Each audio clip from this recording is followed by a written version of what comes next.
27절 보시면 그 이래가 거의 참에 아시아로부터 온 유대인들이 성전에서 바울을 보고 모든 무리를 충동하여 그를 붙들고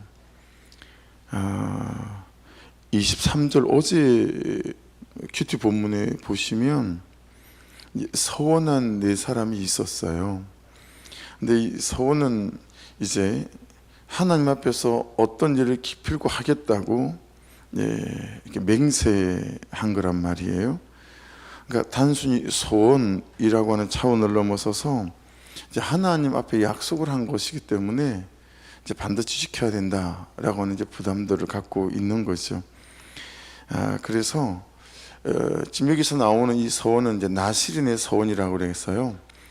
태어나면서부터 일생 나시린으로 사는 사람도 있지만 어느 일정 기간 동안 나시린의 서원을 하는 경우들도 허다히 있었어요. 그래서 나시린의 서원을 하면 세 가지를 꼭 지켜야 했었습니다. 하나는 포도나무에서 생산된 건 아무것도 먹으면 안 돼요. 그리고 두 번째는 이제 머리를 깎지 않는 거죠. 삼손처럼. 세 번째는 아주 가까운 사이일지라도 여러분 장례식이 나잖아요. 그러면 시신하고 가까이 가면 또 안 돼요. 이제 나시린으로 서원했을 때는 그래요. 부정한 거다. 이제 이래가지고. 그러니까 예루살렘 교회 장로들이 바울 사도가 왔잖아요. 그리고 선거배고를 합니다. 어제 큐티 본문에 보면 선거배고로 이런 일들이 이런 놀라운 하나님의 역사들이 있었어요 하고 또 이제 모금해 온 구제 헌금들을 또 예루살렘 교회에 전달도 하고. 그러니까 예루살렘 교회에 있는 장로들은 바울 사도가 너무 걱정이 되는 거예요. 바울 사도는 이번 계속 사도권에 대해서 공격을 받습니다. 왜냐하면 예수님이 살아계시던 동안에 예수님과 밥 한 끼를 같이 먹어보질 않았어요. 예수님이 죽으시고 부활하시고 성천하신 뒤에 그 예수 믿는 사람들을 잡아 족치러 돌아다닐 때 이 다메섹으로 가는 그 어간, 그 광야에서 예수님이 바울 사도를 찾아왔잖아요. 그러니까 이 예수님의 사도다라고 하는 정통성에 대해서 계속 시비에 휘말리는 거예요. 그래서 이게 바울 사도의 가장 큰 어려움이었었어요. 예루살렘 교회 장로들은 바울 사도를 너무 아끼니까 계속 이런 공격들을 받는 것들에 대해서 이제 예루살렘 이 본거지까지 왔으니 유대인들이 가만히 있겠냐라는 거예요. 그래서 이걸 이제 보호하고 싶은 거죠. 그래서 그런 오해들과 또 유대인들의 공격들을 불식시키고 싶어서 두 가지를 제안을 합니다. 하나는 서원한 네 사람들과 같이 좀 서원도 하고 이제 결례를 같이 좀 행했으면 좋겠다. 서원하기 전과 서원하고 난 뒤에 이 결례를 행했어요. 이제 깨끗하게 하고 뭐 이런 거죠. 그리고 이 네 사람의 서원할 때 들어가는 그 이제 결례의 비용들을 바울 사도가 다 좀 지불했으면 좋겠다. 그런 모습을 보면 이 예루살렘에 있는 많은 유대인들이 이 사람이 그렇게 다니면서 율법은 소용없다 말하고 뭐 하나님은 사람이 지은 성전에 안 계신다 말하고 자기들한테는 예루살렘 성전이 엄청난 뭐 자부심이고 이게 신앙의 어떤 근거거든요.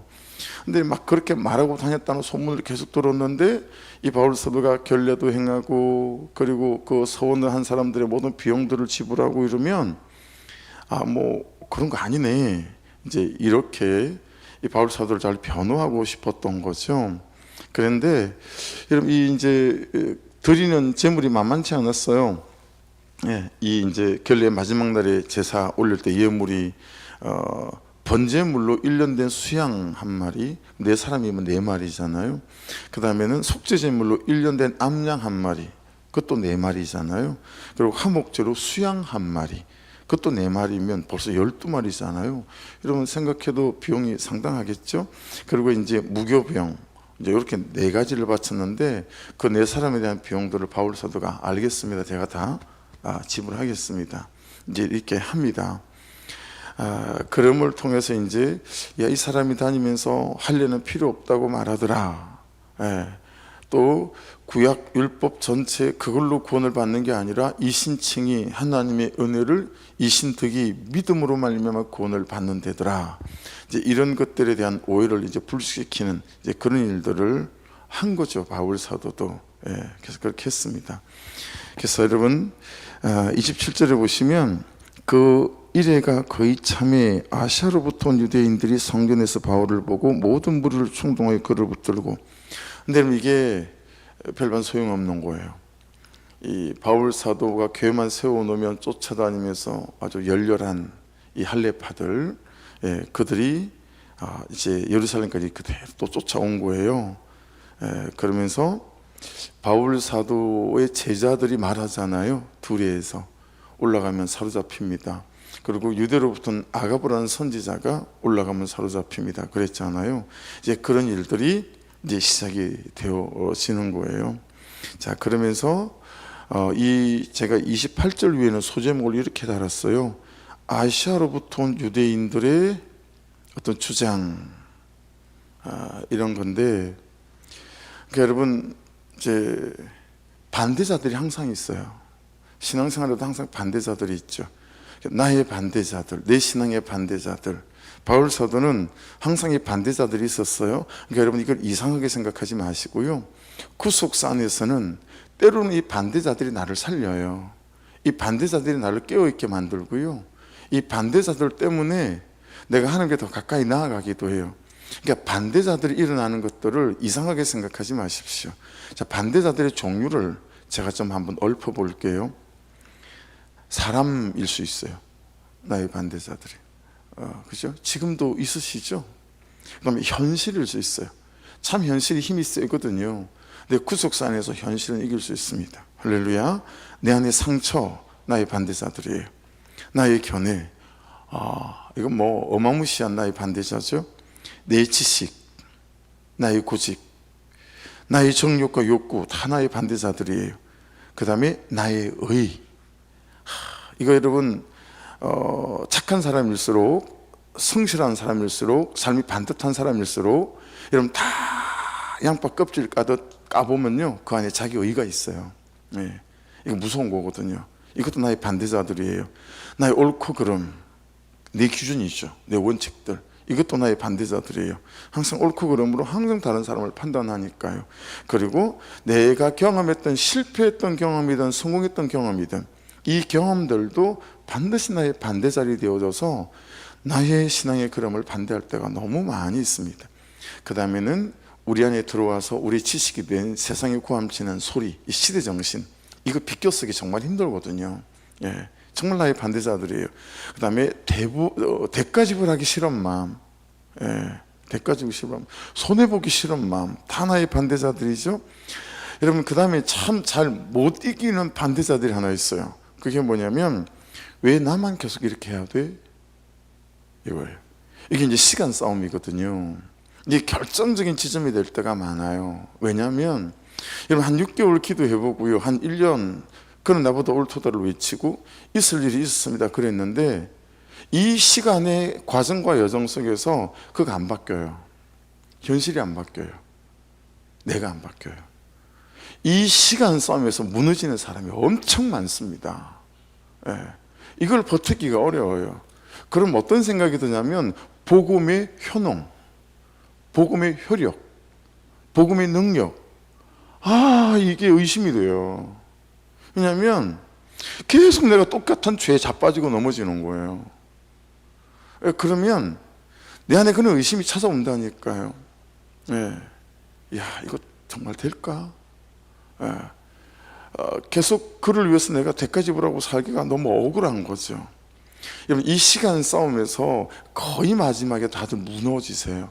그러니까 여러분, 이 시간 싸움의 반대자들과 꼭 이기는 그 은혜가 있기를 주의 이름으로 축복합니다. 이 반대자를 잘 유념하셔야 돼요. 목장에서 이 반대자들에 대해서 자주 나누셔야 해요. 요즘 나의 반대자들은 뭐다라고 하는 것들을 자꾸 나누셔야 돼요. 이렇게 반대자들을 말씀드리는 이유는 27절과 28절 안에 이것들이 굉장히 중요한 어떤 지점이 있어서 그래요. 28절을 같이 읽어보겠습니다. 외치되 이스라엘 사람들아 도우라. 이제 이 사람들이 선동하는 거예요. 막 선동하는 거죠. 이 사람은, 바울 사도를 말하죠, 각 처에서 우리 백성과 율법과 이곳을 비방하여 예루살렘 성전을 비방했다는 거죠. 모든 사람을 가르치는 거자인데 또 헬라인을 데리고 성전에 들어가서 이 거룩한 곳을 더럽혔다 하니, 여러분, 이 두 가지 주장 다 거짓말이죠. 예. 근데 그들에게는 그것이 사실이었어요. 예. 왜냐하면 잘 들어보십시오. 그들에게는 그것이 그들의 믿는 바였기 때문에 그래요. 예. 그래서 앞에 반대자들을 하나씩 하나씩 다 말씀드려 본 거예요. 여러분, 믿는 바를 결정하는 게 뭐죠? 싱킹 해보십시오. 아는 바예요. 내 아는 바를 우리는 믿지, 내가 알지 못하는 바를 절대 믿지 않아요. 그러니까 내 믿는 바는 대부분 내 아는 바가 결정을 하는 거예요. 그러니까 여러분, 정말 무서운 게 뭐냐면 아는 바입니다. 내가 아는 바. 그러니까 구속사적인 아는 바와 기복적인 아는 바는 전혀 다른 신앙생활과 그리스도인을 만들어내거든요. 그래서 여러분, 우리가 그렇게 말씀이 들리게 도와주십시오 라고 하는 기도하는 이유죠. 왜냐하면 말씀이 들리면 그게 뭐가 되죠? 아는 바가 되죠. 아는 바가 되면 그게 믿는 바가 되죠. 믿는 바가 되면 뭐가 되죠? 사는 바가 돼요. 그래서 아는 바에서 믿는 바가 되고, 믿는 바에서 사는 바가 돼요. 잘 안 사라지면 믿는 바를 점검하셔야 돼요. 내가 그렇게 안 믿는 거 아니야? 라고 하는 거죠. 근데 믿는 바가 잘 안 되면 내 아는 바를 점검하셔야 돼요. 내 아는 바가 시대정신으로 딱 붙잡혀 있는 사람은 그렇게 안 믿어져요. 그렇게 안 믿어지니 동의가 안 되는데 어떻게 그렇게 살겠어요? 그러니까 사는 바는 항상 믿는 바가 결정하고, 믿는 바는 아는 바가 결정을 한다라고 하는 거죠. 그래서 여러분, 그만큼 중요한 게 뭐죠? 이제 눈으로 보이는 거죠. 시선으로 들어오는 것이 아는 바가 되고, 귀로 들리는 것이 우리의 아는 바가 되기 때문에 그렇습니다. 여러분, 이 귀로 듣는 바와 눈으로 보는 바를 결정하는 게 뭐죠? 삶의 구조예요. 삶의 구조예요. 이 삶의 구조는 내가 무엇을 내 삶의 우선순위로 둘 것인가 인 거거든요. 생각해 보세요. 여러분, 일어나면 무엇부터 하세요? 어디에다 시간을 가장 많이 쓰시죠? 재정은 어디에다 쓰세요? 이게 여러분, 내 삶의 우선순위 아니에요? 그 우선순위대로 우리의 삶의 구조가 딱 세팅될 수밖에 없지 않겠어요? 큐티가 내 삶의 가장 큰 우선순위다 그러면 내 삶의 구조에서 가장 중요한 그 시간에 큐티가 배치가 되겠죠. 그리고 다른 것들은 이 큐티를 하기 위해서 어쩔 수 없어요. 그 다음 순위로 밀어내고 이걸 해야 되는 거죠. 삶의 구조를 잘 보시면 내 삶의 우선순위가 그대로 다 드러나게 되어져 있어요. 결국은 시간을 먼저 어디에다 쓰고 내가 무엇을 위주로 살아갈 것인가 인 거죠. 이게 뭐예요? 라이프 스타일이에요. 이게 삶의 패턴인 거죠. 그렇죠? 우리의 아는 바가 왜 중요하냐면 그것이 내 삶에 무슨 일이 생길 때, 그죠? 그 아는 바에서 해석이 나오기 때문에 그래요. 그 믿는 바에서 이 사건에 대한 해석이 나오기 때문에 그렇습니다. 여러분 보세요. 내 아는 바가 구속사면 구속사로 해석하고 구속사로 믿어요. 그죠? 내 아는 바가 기복이면 기복으로 해석하고 기복으로 믿습니다. 여러분, 바울 사도가 기복으로 믿는 사람이면 그 아가보 선지자가 그 제자들이, 여러분 빌립 집사님의 4명의 예언하는 딸들이 예루살렘 올라가면 안 됩니다 그러면 기복 중심으로 사는 그분이면 오겠어요, 안 오겠어요? 절대 안 오죠. 구속사를 믿는 분이잖아요. 무슨 일이 있든 하나님 그분께서 나를 통해 사실 그 일에, 그 구속사에 인생을 거는 사람이라 그냥 그런 일이 있을 줄 알고 오는 거죠. 그러니까 인생에 대한 해석 자체가 완전히 달라져요. 해석 자체가 완전히 달라지는 거예요. 그러니 여러분, 기복으로는 사실은 해결하는 것 같지만 해결도 안 되고요, 해석은 근처에도 못 갑니다. 여러분, 해결과 해석의 차이가 얼마나 중요하면 제가 예를 하나를 들어볼게요. 지금 임시로 우리가 주방을 쓰고 있는 별관, 그 주방 바로 옆에는 바로 벽 하나 사이로 화장실이 붙어 있어요. 이제 주일이 어제 지나고 이제 월요일이 되잖아요. 그러면 제가 월요일 새벽마다 꼭 하는 일이 화장실에 들어가서 화장실 청소를 하는 거예요. 왜 그러냐면 정말 고약한 냄새가 나고요. 화장실 바닥이 시뻘건 설거지하고 난 뒤에 그런 오물 있잖아요. 그게 다 화장실 바닥으로 역류를 해가지고 화장실 바닥 주변이 새빨갛습니다. 월요일 새벽마다 그렇습니다. 그래서 제가 샤워하기 전에 그냥 그것부터 화이타일을 바닥에다 막 뿌린 다음에 그 다음에 뜨거운 물로 막 불려가지고 그것부터 청소를 월요일 새벽마다 하면 오늘도 했어요. 이 왜 그러냐면 이 주방하고 화장실 배수하고 파이프가 연결이 되어 있는 거예요. 근데 이걸 배관공사할 때 잘못한 거죠. 그러니까 역류가 안 되게끔 배관공사를 해야 되거든요. 그러니까 역류가 되게끔 배관공사를 한 거죠. 그러니까 여러분 이게 평소에 그냥 설거지하고 이럴 때는 관계가 없는데 주일날에는 물을 가뒀다가 한꺼번에 막 붓잖아요. 그죠?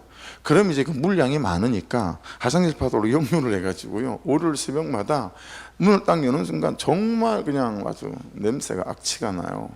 그리고 바닥이 시뻘개요.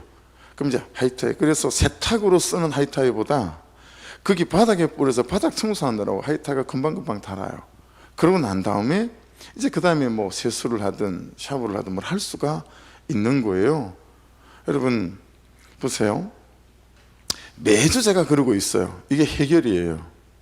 매주 제가 그러고 있다고요. 여러분 해석은 뭐예요? 바닥을 뜯어내서 배관을 새로 하는 거예요. 이해되시죠? 그게 해석이에요. 매일 아침마다 매주 월요일 새벽마다 청소하는 건 해결이라고요. 해결은 임시방편이죠. 제가 그 배관을 뜯어 고치지 않으면 여기서 만일에 30년을 살면 평생 그렇게 하고 살아야 되는 거예요. 그게 해결이에요. 근데 배관공사 새로 싹 해버리면 여러분 내가 그럴 이유가 없어요. 그죠? 그냥 그물은 그물대로 잘 내려갈 거고 악취도 나지 않을 거예요. 역류를 방지해서 냄새도 안 올라오게끔 배관을 딱 할 거니까요. 해결은 임시방편이고요. 해석은 근본적인 거예요. 죄 지을 수밖에 없는 환경, 죄 짓기 가장 좋은 삶의 구조를 그대로 두고 우리는 함께 살아요. 이 죄가 어떻게 시작되어지는 것이 해석해서 근본적으로 접근해서 그 부분을 구조를 바꾸지 않는 거예요. 그냥 또 그런 거죠. 그러니까 내 안의 지식을 바꾸지 않습니다. 그러니 구속사의 말씀은 맨날 새빵살이를 하는 거예요. 기복의 내 견해는 내 안에서 가장 좋은 집터에 가장 좋은 집을 짓고 떡하니 주인 행세를 하는 거죠. 기복 이거는 저 구속사는 맨날 새빵살이에요. 찔끔 들어가서 좀 있다가 옮겨야 돼. 막 내 안에 있는 이 기복적 시대 정신이 이 구속사를 이겨 먹는 거죠. 왜냐하면 삶의 구조를 바뀌어서 근본적으로 이 부분에 대해서 접근하지 않으니까요. 닦아내고 또 회개하고 또 재짓고 또 닦아내고 또 회개하고, 이게 연속이고 반복인 거예요. 제가 화장실 바닥을 사용하는 한, 계속 저 주방을 교회 주방으로 사용하는 한 계속 이러고 살아야 될 겁니다. 그렇죠? 배관을 바꾸지 않는다면. 그러니까 세속사의 기반을 둔 아는 바, 기복의 기반을 둔 아는 바. 여러분 이 똥궁댕이를 걷어차서 내 안에서 쫓아내지 않으면 내 믿는 바와 내 사는 바는 매주마다 화장실 바닥을 치워야 하는, 이 성장도 없고 성숙도 없는 회개만 반복하는 깝깝한 신앙생활이 될 수 있다는 거예요. 제가 지금 회개나 이걸 가벼이 말씀드리는 게 아니죠. 그렇죠? 예. 계속 이것만 반복하다가 그냥 인생이 신앙생활이 지나갈 수 있다라고 하는 것입니다. 그러니까 여러분 보세요. 내 자신이 내 삶이 구속사로 해석이 되는 사람과 단지 매번 해결만 하고 사는 사람의 차이를 묵상간증을 한번 보실래요? 한 장 넘겨보십시오. 묵상간증. 갇힌 나를 찾아오신 주님 육영웅. 바울은 복음을 전하다가 체포되어 쇠사슬에 결박당합니다. 이 말씀을 묵상하며 7년 전 제가 업무상 배임 및 횡령죄로 징역 1년을 선고받고 구속된 사건이 떠올랐습니다. 여러분 이게 구속사가 얼마나 무서운 거냐면, 우리들 교회에서는 있잖아요, 누가 배임이든 뭐 잘못했든 어떻게 해서 이제 이게 감옥에 가야 될 상황이 되잖아요. 그러면 위로하고 어떻게 하든 안 갈 수 있는 방법을 찾아주고 이러질 않아요. 다녀오세요 이래요. 그러니까 허물이 안 돼요.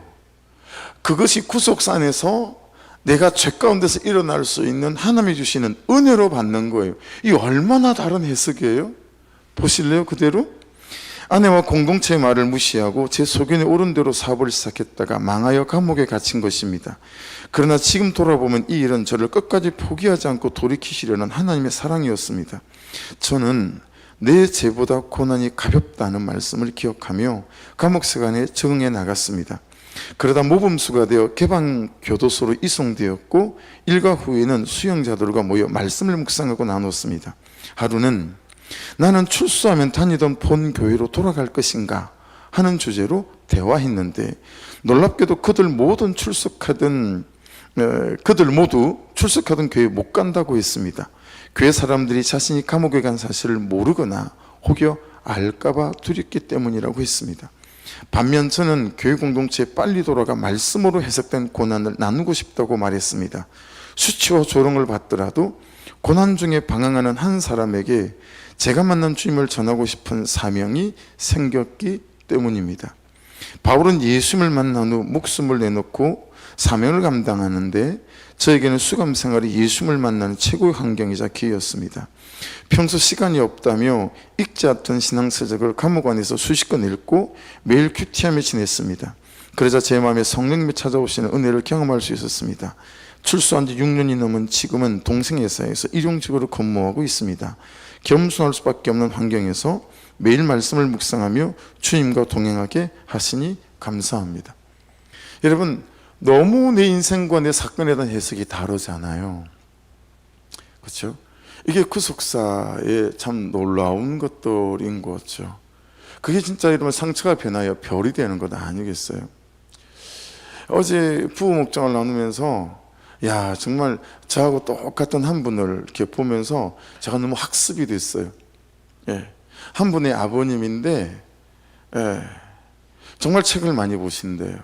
그리고 책에서 좋은 문장, 정말 교훈이 되는 것들은 여러분 맨날 이렇게 적어서 읽고 또 보고, 그리고 그는 노트들이 이만큼씩 된다는 거예요. 근데 삶은 개차가 아닌 거예요. 엄마를 폭행하고. 그 얘기를 듣는데요, 정말 저는 제 모습을 보는 것 같았었어요. 목사 아닙니까? 그죠? 좋은 말은 혼자 다 하고, 묵상하면서 좋은 것은 혼자 다 적어가고, 막 이런 거 아니겠어요? 그래서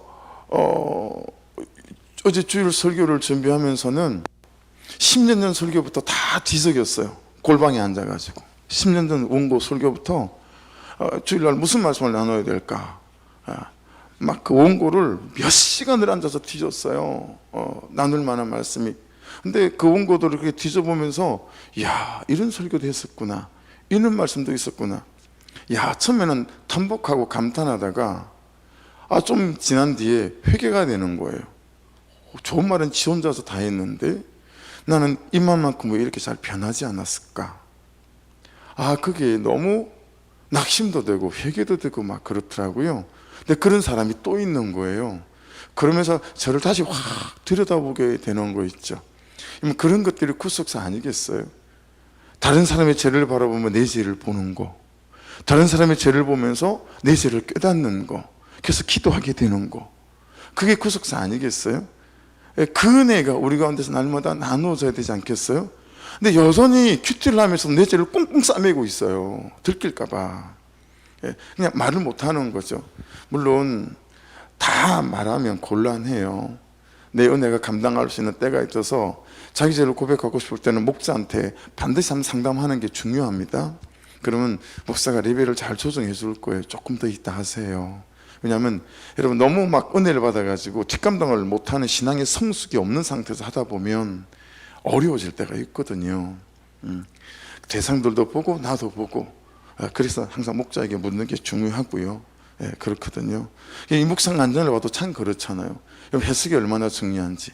근데 이 구속사의 해석은 내 믿는 바와 믿는 바를 결정하는 아는 바니까 그 아는 바들은 내 시선과 시간을 어디에 두고 삶의 우선순위를 어디에 둘 것인가.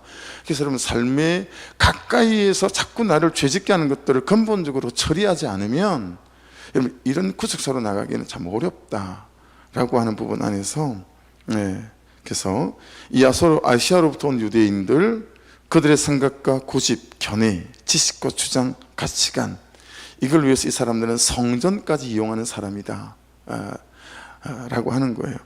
이때 이제 일어나는 게 오해고 억측인 거죠. 그래서 29절 보시면 이는 그들이 전에 에베소 사람 드로비모가 바울과 함께 시내에 있음을 보고 바울이 그를 성전에 데리고 들어간 줄을 생각하미르라. 이 20장 4절에 보면 드로비모가 나와요. 에베소에서 바울을 따라온 사람이거든요. 근데 여러분 드로비모가 성전에 안 들어갔어요. 안 들어갔는데 이 사람들은 들어갔다라고 말하는 거예요.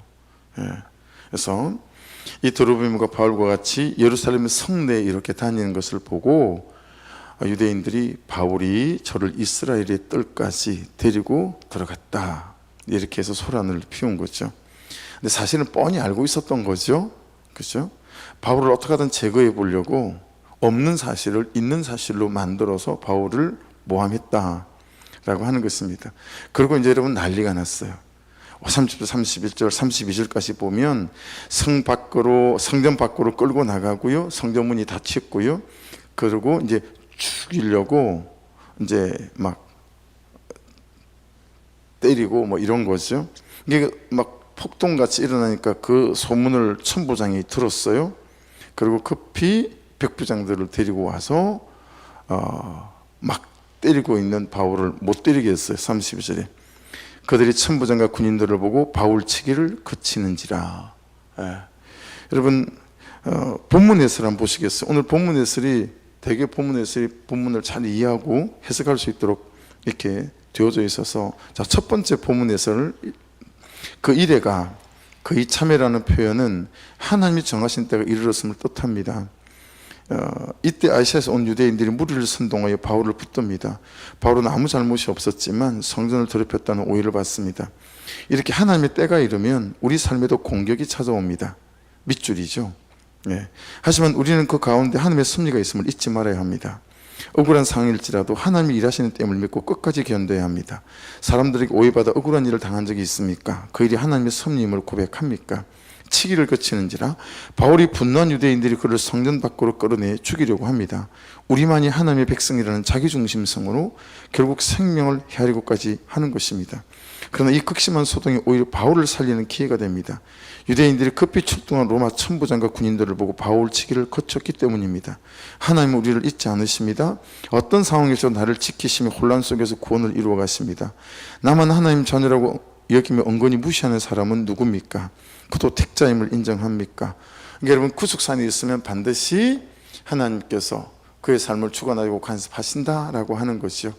또 오늘 말씀도 저와 여러분에게 구속사 그리고 해석 그리고 사는 바를 결정하는 게 믿는 바요, 믿는 바를 결정하는 게 아는 바이기에 말씀을 읽고 묵상해가고 듣는 것들이 얼마나 중요한지 다시 잘 깨달으시고 내 라이프 스타일과 삶의 패턴 속에 가장 중요한 것은 어디에 배치시키고 있는지 돌아보시고 계속해서 나는 해결 중심으로 맨날 그냥 씻고 닦고 그러고만 있고 근본적으로 그것과 결별하기 위해서 내가 정말 놓아야 될 것, 하지 말아야 될 것들을 계속 손끝에 두고 계속 그 환경에서 내가 오며 가며 하고 있는지를 돌아보셔서 이것들을 묵상해서 나누시고 그리고 원들 앞에서 적용점을 잡으시고 그것들을 끊어내기 위해서 같이 수고해가는 은혜가 있게 될 때 여러분 우리는 해결이 아니라 해석으로 나아가 승리하는 은혜가 있게 될 줄로 믿습니다. 기도하겠습니다. 말씀 붙잡고 아버지 매 월요일마다 또 씻고 또 닦아내고 이러고 살아가는 삶이 아니라 근본적으로 바닥을 떠도 배관을 바꿔야 하는 것처럼 그런 해석으로 나아갈 수 있도록 내 사는 바 위에 믿는 바 위에 아는 바에서부터 참으로 말씀 묵상을 통하여 아버지의 구속산에서 살아가는 가장 중요한 시간에 가장 중요한 것을 말씀 앞에 서는 것을 할 수 있는 은혜가 있도록 기도하는 사람이 될 수 있도록 인도해 주시옵소서. 기도하고 그리고 이 잠깐 기도하고 우리가 성찬으로 들어가십시다. 우리 주여 한번 부르고 기도드립니다. 주여